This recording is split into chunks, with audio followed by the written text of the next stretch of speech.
ನಮಸ್ಕಾರ, ನೀವು ನೋಡ್ತಾ ಇರೋದು ಸಿಜೆ ಕರ್ನಾಟಕ ನ್ಯೂಸ್. ಹಾಗೆ ನಮ್ಮ ಚಿಂತಕರು ಮತ್ತು ವಾಗ್ಮಿಗಳಾದಂತ ಗೌಸ್ ಹವಾಲ್ದಾರ್ ಅವರು ಕೂಡ ಈ ಒಂದು ವಿಷಯದ ಬಗ್ಗೆ ಚರ್ಚೆ ಮಾಡ್ಕೊಂಡು ನಾನು ವಿನಂತಿ ಮಾಡ್ತೀನಿ.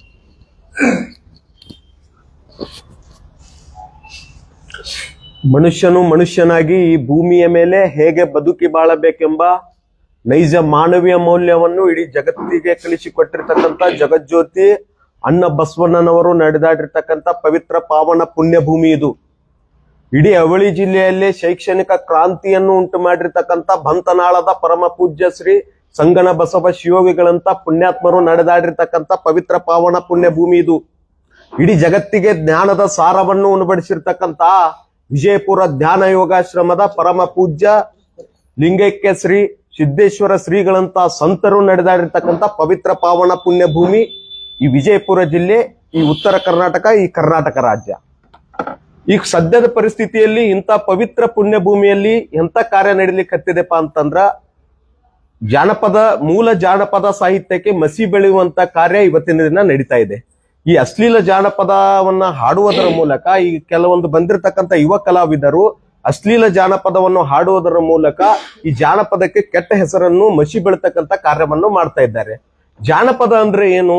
ಜಾನಪದ ಅಂದ್ರೇನೆ ನಮ್ಮ ಹಿಂದಿಕ್ಕಿನ ಪ್ರಾಚೀನ ಕಾಲದಲ್ಲಿ ಮೌಖಿಕವಾಗಿ ಅಂದ್ರೆ ಬಾಯಿಂದ ಬಂದಿರತಕ್ಕಂಥ ಪದಗಳು ಅವು. ಜಾನಪದ ಅಂದ್ರೆ ಸುಗ್ಗಿ ಮಾಡುವತಕ್ಕಂಥ ಕಾಲದಲ್ಲಿ ಆಗಿರಬಹುದು, ಇನ್ನಿತರೆ ಈಗ ತಾಯಿ ಮಗಳಿಗೆ ತವರು ಮನೆಗೆ ಕಳಿಸ್ತಿರ್ತಕ್ಕಂಥ ಸಂದರ್ಭದಲ್ಲಿ ಆಗಿರಬಹುದು, ಗಂಡನ ಮನೆಗೆ ಕಳಿಸ್ತಿರ್ತಕ್ಕಂಥ ಸಂದರ್ಭದಲ್ಲಿ ಆಗುದು, ಇನ್ಯಾತರ ಸಂದರ್ಭದಲ್ಲಿ ಸುಸಂಸ್ಕೃತವಾಗಿರ್ತಕ್ಕಂಥ ಸಭ್ಯರು ಹಾಡಿರ್ತಕ್ಕಂಥ ಪ್ರಾಚೀನ ಕಾಲದ ಆ ಭಾಷೆ, ಅದು ಜಾನಪದ ಒಂದು ಗಟ್ಟಿಯಾಗಿರ್ತಕ್ಕಂಥ ಒಂದು ಸಾಹಿತ್ಯವಾಗಿದೆ. ಜಾನಪದ ಈಗ ತಾಯಿ ತನ್ನ ಮಗಳನ್ನ ತವರು ಮನೆಗೆ ಕಳಿಸ್ತಿರ್ತಕ್ಕಂಥ ಸಂದರ್ಭದಲ್ಲಿ ಹಾಡ್ತಾಳೆ, ಹಾಲುಂಡ ತವರಿಗೆ ಏನೆಂದು ಹಾಡಲಿ ಹೊಳೆದಂಡಿಲಿರುವ ಕರಿಕೀಯ ಕುಡಿಯಂಗ ಹಬ್ಬಲೆಯವರ ರಸಬಳ್ಳಿ. ಇದರಲ್ಲಿ ಎಷ್ಟು ಅರ್ಥ ಇದೆ ಅನ್ನೋದನ್ನ ನೀವು ಅರ್ಥ ಮಾಡ್ಕೊಳ್ಳಿ. ಇನ್ನೊಂದ್ ಕಡೆ ಹೇಳ್ತಾಳೆ, ಕಾಶಿಗೆ ಹೋಗಲಾಕ ಏಸೊಂದು ದಿನ ಬೇಕ, ತಾಸೊತ್ತಿನ ದಾರಿ ತವರೂರ ನಡುಮಣಿಯಾಗ ಕುಂತಾಳ ಕಾಶಿನ ಹಡೆದವ್ವ ಅಂತೇಳಿ ಹಾಡ್ತಾರ.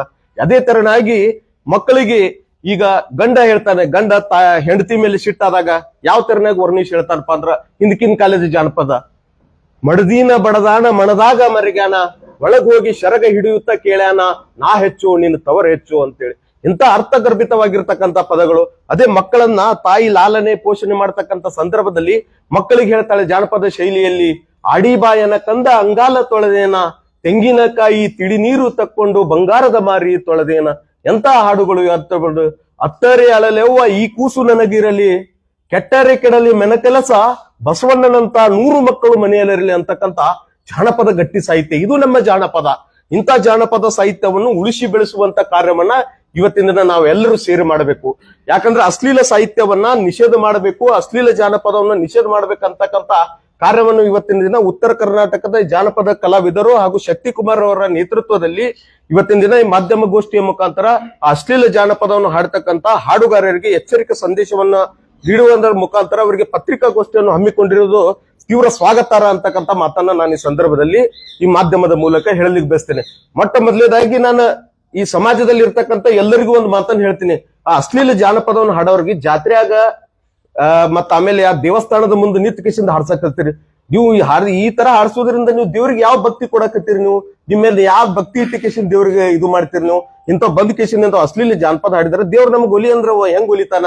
ಒಂದ್ ಕಡೆ ಹೇಳ್ತಾರೆ ಬಸವಣ್ಣನವರು, ತನ್ನನ್ನು ತಾನರಿತು ತಾನಾರೆಂದು ತಿಳಿದೊಡೆ ತಾನೇ ದೇವ ನೋಡ ಅಪ್ರಮಾಣ ಕೂಡಲ ಸಂಗಮ ದೇವ ಅಂತ. ಮೊದಲು ನಮ್ಮನ್ನು ನಾವು ಅರಿತಬೇಕು, ಅಂತವ್ರನ್ನ ಕಳ್ಸೋದು ನಾವು ಬಿಡ್ಬೇಕು.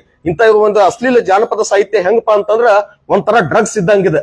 ಯಾಕಂದ್ರೆ ಚಿಕ್ಕ ಮಕ್ಕಳದ್ರ ಮೊದಲು ಅರ್ಥ ಮಾಡ್ಕೊರಿ, ನಾವು ಕಳ್ಸೋರ್ ಅವ್ರಿಗೆ ಅವ್ರು ಬಂದ್ ಹಾಡ್ತಾರ ಬಿಡ್ರಿ ಹೆಂಗೆ ಆದ್ರೆ ನಾವು ಸಮಾಜದ ಅರ್ಥ ಮಾಡ್ಕೋಬೇಕು ಈ ಮಾತನ್ನ. ಯಾಕಪ್ಪ ಅಂತಂದ್ರ ಅಂತವ್ರನ್ನ ಕರೆಸಿ ನಾವು ಇಲ್ಲಿ ಹಾಡ್ಸೋದ್ರಿಂದ ನಮ್ ಚಿಕ್ಕ ಮಕ್ಕಳು ಬೆಳೆಯುವಂತ ಮಕ್ಕಳ ಭವಿಷ್ಯಕ್ಕೆ ನಾವೇ ಮಾರಕ್ ಹಾಕ್ತೇವ್. ಆ ಮಕ್ಕಳಿಗೆ ಅಂತ ಸಾಹಿತ್ಯ ತಲೆಯಾಗ ಹೋತ್ಪ ಅಂತಂದ್ರೆ ಏನ್ ಮಾಡ್ತಾರೆ, ಚಿಕ್ಕ ಮಕ್ಕಳ ಟ್ರ್ಯಾಕ್ಟರ್ದಾಗ ದೊಡ್ಡ ಜಾನಪದ ಅಶ್ಲೀಲ ಹಚ್ಕೊಟ್ಟು ಹೋಗ್ಬಿಡುದು. ಆಮೇಲೆ ಆ ಸಾಲಿ ಕಲದ್ ಬಿಟ್ಟು ಕೇಸಿಂದ ಒಟ್ಟು ಹುಡುಗರ ಟ್ರ್ಯಾಕ್ಟರ್ ಗಂಟು ಬಿದ್ದ ಕೇಸಿಂದ ಅಶ್ಲೀಲ ಜಾನಪದ ಅಂತ ಇವತ್ತು ಶಿಕ್ಷಣಕ್ಕೂ ಸಹಿತ ಕೊರತೆ ಆಗಕತ್ತೈತಿ. ಅಂತ ಸಂದರ್ಭದಲ್ಲಿ ಈ ಮಾಧ್ಯಮದ ಮೂಲಕ ನಾನು ಇಷ್ಟೇ ವಿನಂತಿಯನ್ನು ಮಾಡ್ಕೋತೀನಿ, ಅಶ್ಲೀಲ ಜಾನಪದ ಹಾಡ್ತಕ್ಕಂತ ಎಲ್ಲ ಕಲಾವಿದರಿಗೆ ಈ ಮಾಧ್ಯಮದ ಮೂಲಕ ನೀವು ಎಚ್ಚರಿಕೆ ತಿಳ್ಕೊರಿ, ಏನಾರು ತಿಳ್ಕೊರಿ. ಇನ್ನೊಂದು ಬಾರಿಯಿಂದ ಅವೆಲ್ಲರೂ ಅಶ್ಲೀಲ ಜಾನಪದವನ್ನು ಹಾಡಿದ್ರೆ ನಾವೆಲ್ಲ ಪ್ರಗತಿಪರ ಸಂಘಟನೆಗಳು ಬಂದು ನಿಮಗೆ ಮುತ್ತಿಗೆ ಹಾಕಿ ಗೇರಾವ್ ಹಾಕ್ತೇವೆ ಅಂತಕ್ಕಂಥ ಮಾತನ್ನ ನಾನು ಈ ಮಾಧ್ಯಮದ ಮೂಲಕ ತಮ್ಮೆಲ್ಲರ ಮುಂದೆ ಹೇಳಲಿಕ್ಕೆ ಬಯಸ್ತೇನೆ. ಧನ್ಯವಾದಗಳು ಚಿಂತಕರು ವಾಗ್ಮಿಗಳಾದಂತ ಗೌಸ್ ಹವಾಲ್ದಾರ್ ಅವ್ರಿಗೆ ಬಹಳಷ್ಟು ಸವಿಸ್ತಾರವಾಗಿ ಹೇಳಿದರು. ಬಹಳಷ್ಟು ಮೊದಲಿನ ಜಾನಪದ ಯಾವ ರೀತಿ